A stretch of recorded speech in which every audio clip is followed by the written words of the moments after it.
আসসালামু আলাইকুম ওয়া রাহমাতুল্লাহি ওয়া বারাকাতুহু। Welcome to our homeo aid. Homeo aid চ্যানেলের পক্ষে আমি ডাক্তার এএফএম মানিক আপনাদের জানাচ্ছি অনেক অনেক শুভেচ্ছা ও অভিনন্দন। আমার আজকের আলোচনার বিষয় যৌনিপথে রোগ প্রতিরোধের উপায়। যৌনিপথে বা মাসিকের রাস্তার ভেতরের অংশে পরিষ্কারের জন্য শরীরের নিজস্ব পদ্ধতি রয়েছে, যেই পদ্ধতিতে আপনি এটাকে পরিষ্কার বা ইনফেকশন রাখার জন্য একটা নিয়ম বা সার্কেল রয়েছে, যার নিয়মের মাধ্যমে এটা আপনার মেনসেশন হয়ে থাকে, সাদাস্রাব হয়ে থাকে। মূল আলোচনার আগে যারা এখনো আমার এই চ্যানেলটি সাবস্ক্রাইব করেননি, অবশ্যই সাবস্ক্রাইব করে নিন। পাশে থাকা বেল আইকনটি প্রেস করে রাখুন, যাতে নতুন ভিডিও আসা মাত্রই আপনার নিকট নোটিফিকেশন পৌঁছে যায়।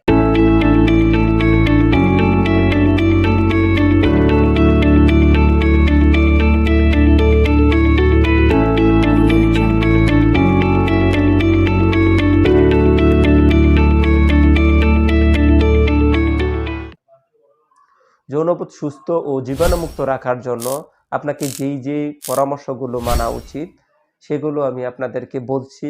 আপনারা মনোযোগ সহকারে শুনবেন, কারণ আপনাদের কোনটা রোগ প্রতিরোধ হয় বা কোনটা অসুস্থ এই সম্পর্কে যদি আপনি নাই জানেন, তাহলে তো আপনি এখান থেকে মুক্তি পেতে পারবেন না।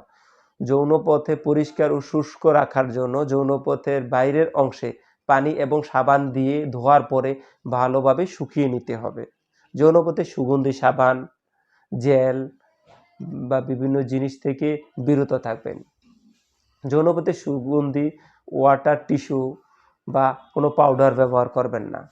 সুতার কাপড় পরিহার করবেন। খুব টাইট কাপড় আপনি পায়জামা পরবেন না।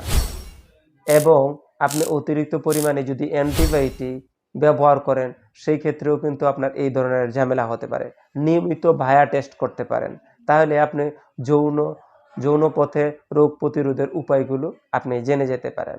এছাড়াও নিচে আরও 3টি ক্ষেত্রে যৌনপথ দিয়ে লালচে স্রাব অথবা রক্ত গেলে জরুরি ভিত্তিতে অবশ্যই গাইনি ডাক্তার অথবা একজন রেজিস্টারকৃত হোমিওপ্যাথিক ডাক্তারের পরামর্শ নিতে পারেন, যিনি একক এবং একটি মেডিসিন ব্যবহার করে, সূক্ষ্ম মাত্রায় ব্যবহার করে, আপনার পরিপূর্ণ রোগীলিপি নেবে, কেস হিস্ট্রি নেবে। এরকম একজন হোমিওপ্যাথিক রেজিস্টার ডাক্তারের কাছে আপনি পরামর্শ নিতে পারেন যদি এই 3টি ধরনের সমস্যা দেখা দেয়। মাসিকের সময় ছাড়া লালচে স্রাব বা রক্ত যাওয়া, যদি মাসিকের সময় ছাড়া যদি আপনার দেখেন যে আপনার লালচে স্রাব যাচ্ছে, তাহলে কিন্তু এটা ক্যান্সারের কিন্তু অন্যতম একটা লক্ষণ। সেই ক্ষেত্রে অবশ্যই আপনি ডাক্তারের জরুরি ভিত্তিতে আপনি পরামর্শ নেবেন। এছাড়া যদি সহবাসের পরে যদি রক্তপাত হয়, সেই ক্ষেত্রেও আপনি আঘাতগতনের কারণেও হতে পারে, অথবা অনেক সময় দেখা যাচ্ছে যে ক্যান্সারের কারণেও হতে পারে। এই লক্ষণগুলো কিন্তু খুব ইম্পর্টেন্ট বা গুরুত্বপূর্ণ ব্যাপার। যদি আপনি সহবাসের পরে রক্তস্রাব হয়, অবশ্যই আপনি একজন রেজিস্টারকৃত হোমিওপ্যাথিক ডাক্তারের পরামর্শ নেবেন। 3 নাম্বার হচ্ছে মাসিক বন্ধ হয়ে যাওয়ার পরে লাল স্রাব বা রক্ত যাওয়া।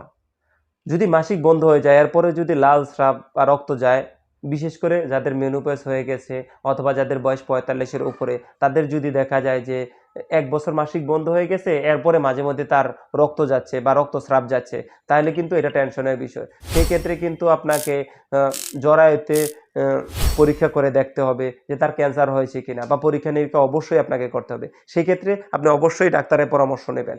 ডাক্তারের পরামর্শ নেবেন, আপনি যদি একজন হোমিওপ্যাথিক রেজিস্টার ডাক্তারের পরামর্শ নেন, সেই ক্ষেত্রে অবশ্যই আপনার অনেক ভালো হবে এবং এই সমস্যা থেকে আপনি পার্মানেন্টলি সমাধান পাবেন। যদি এগুলো নিয়ে আপনি লুকিয়ে রাখেন বা কারো কাছে শেয়ার না করেন, তাহলে কিন্তু আপনি বড় ধরনের মারাত্মক রোগে আক্রান্ত হবেন এবং ক্যান্সারের মতো রোগে আপনি আক্রান্ত হতে পারেন। সেজন্য অবশ্যই এগুলো নিয়ে অবহেলা না করে আমরা অবশ্যই রেজিস্টারকৃত হোমিওপ্যাথিক ডাক্তারের পরামর্শ নেব, যিনি একক একটি মাত্র ওষুধ ব্যবহার করবে, সূক্ষ্ম মাত্রার ওষুধ ব্যবহার করবে, এরকম ডাক্তারের পরামর্শ নেব। আমার এই ভিডিওটি যদি ভালো লেগে থাকে, লাইক কমেন্ট শেয়ারের মাধ্যমে অন্যকে দেখার সুযোগ করে দিবেন। ভালো থাকবেন, সুস্থ থাকবেন, হোমিও এইডের পাশে থাকবেন। আসসালামু আলাইকুম ওয়া রাহমাতুল্লাহি ওয়া বারাকাতুহু।